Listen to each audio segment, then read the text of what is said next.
And even kids can handle some of the work. Oftentimes, everyone pitches in. Parents, kids, cousins. So the whole family is just back in the 7-Elevens, rotating them hot dogs and making terrible cheese pizzas. Okay. Oh, the immigrants are stealing our jobs. The only thing that you need to know when you're talking to me and taking my order at a convenience store is you need to know hot dog, honey packs, condoms, and rhino pills.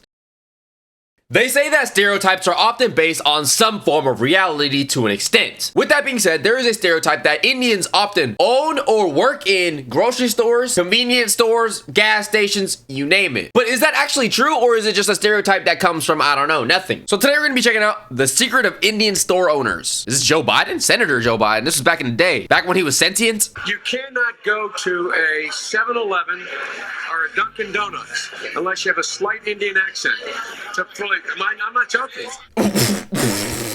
That has to be racist. I don't know. You can't go to a 7-Eleven or convenience store without having an Indian accent. See, I was gonna try to replicate the Indian accent for y'all real quick, but that is gonna get me canceled. Look at how far he fell off too, though. It has been, what, like 17 years since then, but presidency aged him pretty bad, bro. I'm not joking.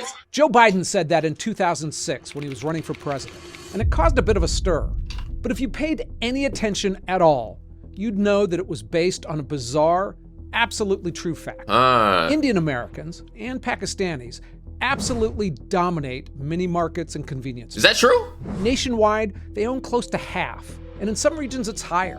Yo, Indians own half of the nationwide gas stations or mini market convenience stores? God damn, I didn't even know that, bro. And the crazy part is, I feel like Indians are often portrayed as like more poor with the rise of things like street food or videos of like trains in India. But then if you think about it, bro, Indians are some of the smartest people, especially in terms of like college graduation, right? Something like that. It's a retail empire that sells $500 billion per year. Okay. That's $500,000 million. This is from a group of people who make up only 1.5% of the US population. Goddamn, okay. So the elephant in the room is why? I mean, there's a lot of jobs in America. Why 7-Elevens and mini marts? Hey. Yo, you gotta chill, bro. I know you pushing 55 years old, you a boomer and all that. You might not, understand political correctness, but saying Indian and 7-Eleven in the same sentence, that's kind of crazy, bro. You gotta relax. I'm just looking out for my boy Walter White. Into awkward questions and bringing some reasonableness to the discussion. Okay. And every time I do, I seem to find lessons that apply to how people and societies function in general. I'll take us through why Indians own convenience stores specifically. We'll look at the historical context that got them to that historical point. Context? We'll look at Is there like a long history of Indian people just like owning stores and this is like a tradition that's passed down through generations? What you mean historical context, bro? Racial tensions that come when one ethnic group owns a lot of stores in lower income areas. Okay, so why convenience stores? Yeah. They became the go-to business for Indian immigrants for a combination of cultural values, practical limitations, business sovereignty, and history. Like what? For newcomers with limited English skills, convenience stores they're just a convenient business to run. That's true. I ain't gonna lie, bro. Whenever I go to a convenience store and the freaking worker, they always barely speak English. I ain't gonna lie. And they're not always Indian, by the way. Other parts of Asia, Africa, Middle East, you name it, right? The only thing that you need to know when you're talking to me and taking my order at a convenience store is you need to know hot dog, honey packs, condoms, and rhino pills. That's all you need to know. And then obviously give me my change too, because you ain't getting no cash tip. You ain't getting that tip, buddy. Deep command of English to interact effectively with your convenient business to run. You don't need a deep command of English to interact effectively with your customers. But equally important to this, probably even more so, is family labor. What? Indian families often live together and work as a unit.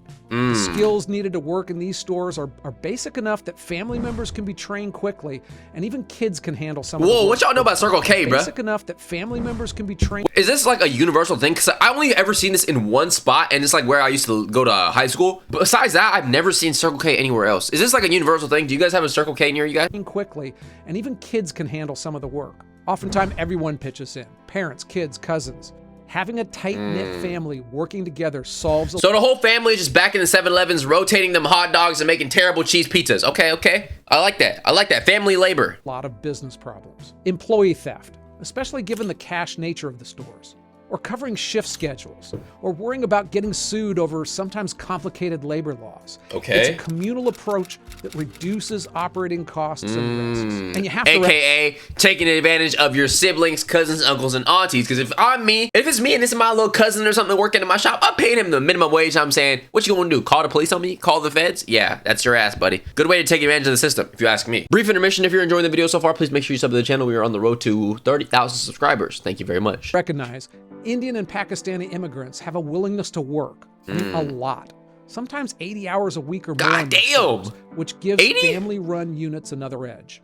When your whole family's invested, you can keep the store open longer hours without paying extra staff. True. And those extended hours means more money, especially in urban areas where late-night shopping is common. That's true. At the same time, the nature of convenience stores means there's a lot of downtime. Kids can do homework, and adults aren't constantly on their feet like they might be at a busy restaurant. And in a lot of cases, family support also lets owners and their families expand.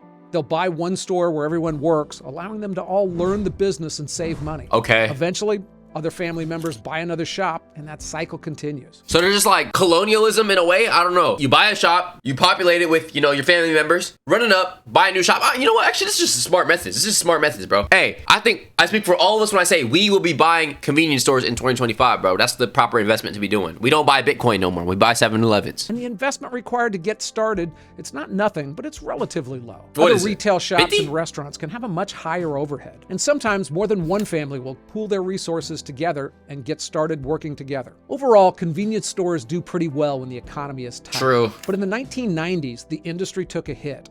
And that helped the Indians overall. With lower overhead, the ones run by those families survive better. And often took over that other makes stores sense. That went bankrupt. One You know what I'll say, bro? One thing about working in a convenience store or a gas station, you do get, the lower opportunity costs or the lower overhead costs. But the thing is, bro, you're low-key risking your safety. Because why is it always people try to robbing gas stations, convenience stores, things like that? They always come up, give me all your money, get everything out the cash register. Like, is that something you really want to deal with? Is that something you really want your little cousin to be dealing with? I don't know. I guess that's the risk you run with it, though. Entrepreneur H.R. Shah bought 300 stores at 30 cents on the dollars, revitalized them, and then flipped them to other Indian and Pakistani Okay, he buyers. flipping them joints. But how did it all get started? How did these Indian immigrants end up in the United States looking for work in the first place? Okay, so before 1965, America's immigration system had racial quotas. What's designed that? to keep the country majorly white and European. Oh. The immigration and Tell me all about it, bro. Redlining, segregation, slavery. What did they have like an anti-Indian act too or something? Hold on, let's listen. Nationality Act then, it erased those quotas and it prioritized two things: family relationships and professional skills. Okay. The law was designed to find educated professionals, doctors, engineers, and skilled workers who could help America grow.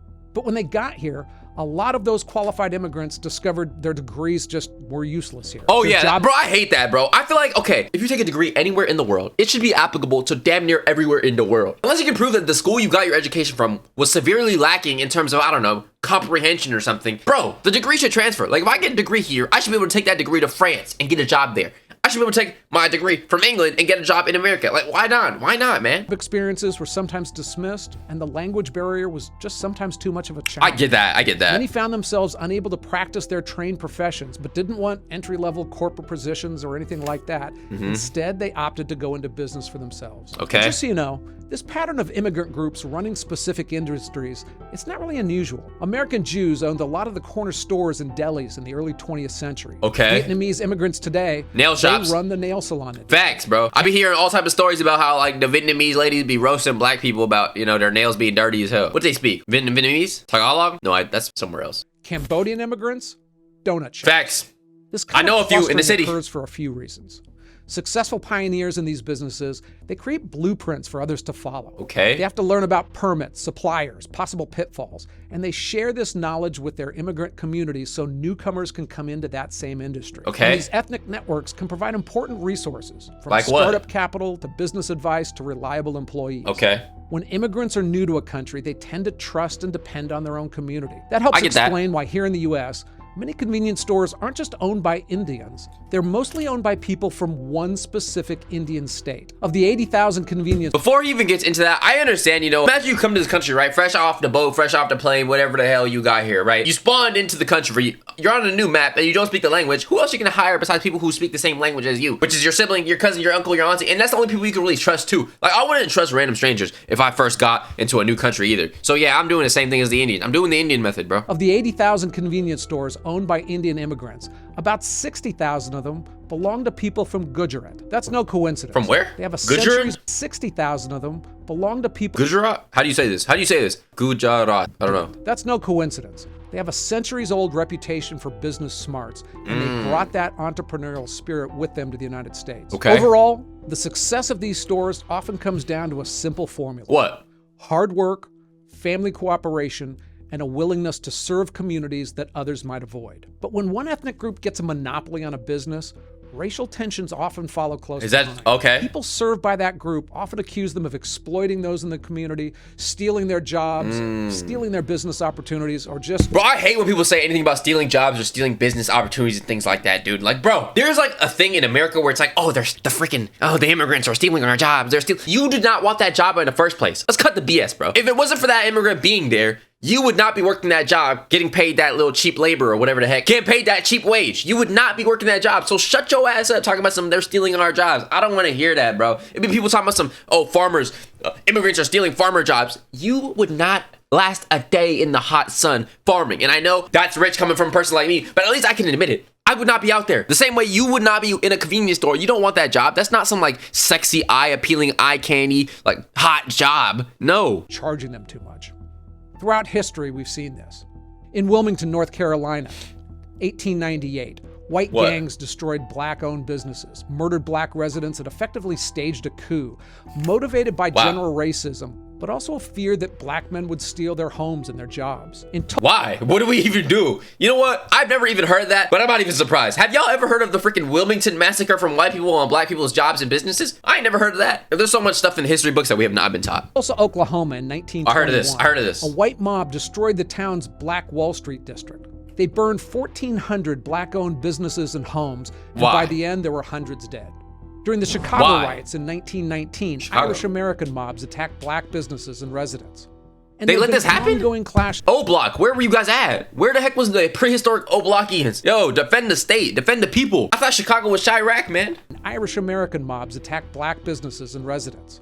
And there have been ongoing clashes between shop owners and their customers throughout history. In the early 1900s, New York Jewish merchants dominated retail in black neighborhoods. And the relationship was complicated. Jewish store owners provided needed services, but many black residents resented their control and their success. Detroit. It became known as the Ellis Island for Arab immigrants. Many opened convenience stores in mainly black neighborhoods. In Detroit? By the 1980s, black residents complained about high prices, poor food quality, and that the Arab store owners only hired Arab workers. That's a common complaint with immigrant communities owning businesses. Store owners faced violence and hundreds were killed over the years in robberies and attacks. But few things compare to the 1992 Los Angeles riots. When the Rodney King verdict came down, decades of Korean versus black tensions exploded. Wait, what? It ended up with 63 deaths and 2,400 people injured. God Korean damn. Businesses had moved in after Jewish owners moved out, and they bore much of the damage. At the end, wait, what happened with the freaking Koreans versus black people thing? I never heard of that. Wait, what? What's the lore behind that? 2,200 stores were destroyed in 6 days. The store owners felt abandoned by the police, and we saw it in the famous rooftop Koreans. Images of owners armed with rifles defending their businesses from the rooftop. When did this happen? The Korean versus black people war in LA? They got dudes in the Karate Kid fit with freaking bayonets and guns. The fit low-key hard though, I ain't gonna lie. We might have to do a little side quest research though, hold on. Tensions between Korean Americans and black residents in LA, the relationship between blah, blah, blah. 1992 Los Angeles riots. Korean-owned businesses were disproportionately affected with many being looted and destroyed. Damn, okay. Some black residents felt Korean merchants were outsiders who didn't invest in the community and engaged in prejudiced hiring practices. Feelings between the two groups had been building for a long time. Okay. The year before the riots, a Korean store owner shot and killed 15-year-old Latasha Harlan. Oh, that's what we just read. 15-year-old for what? After suspecting the girl of shoplifting. And in the years prior... You suspected a girl of shoplifting, so you shot her. What type of logic is that? Huh?